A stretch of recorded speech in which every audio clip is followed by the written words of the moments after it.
কানিশাইলে ট্রাকের পেছনে ধাক্কা, প্রাণ গেল এক যুবকের, গুরুতর আহত আর এক। শ্রীভূমির কানিশাইলে জাতীয় সড়কে বুধবার সন্ধ্যায় ঘটে যাওয়া এক ভয়াবহ সড়ক দুর্ঘটনা নাড়িয়ে দিয়েছে গোটা এলাকা। অবৈধভাবে জাতীয় সড়কের উপর দাঁড়িয়ে থাকা একটি মালবোঝাই ট্রাকের পেছনে দ্রুতগতির মোটরসাইকেলের সজোরে ধাক্কায় এক যুবকের মর্মান্তিক মৃত্যু হয়েছে। আরেক যুবক মৃত্যুর সঙ্গে পাঞ্জা লড়ছেন হাসপাতালে। জানা গেছে TR01AR 1731 নম্বরের একটি মালবোঝাই ট্রাক দীর্ঘক্ষণ ধরে জাতীয় সড়কের উপর বেআইনিভাবে দাঁড়িয়েছিল।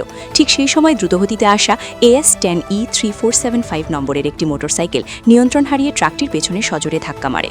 সংঘর্ষের অভিঘাত এটাই ভয়াবহ ছিল যে বাইকে থাকা দুই যুবক ছিটকে কয়েক মিটার দূরে গিয়ে সড়কের উপর ছড়িয়ে পড়েন।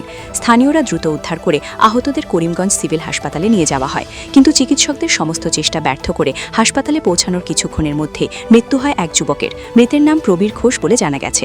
অপর গুরুতর আহত যুবক পান্তু দাস বলে জানা গেছে। আহত যুবক সিভিল হাসপাতালে চিকিৎসাধীন আছে বলে জানা গেছে।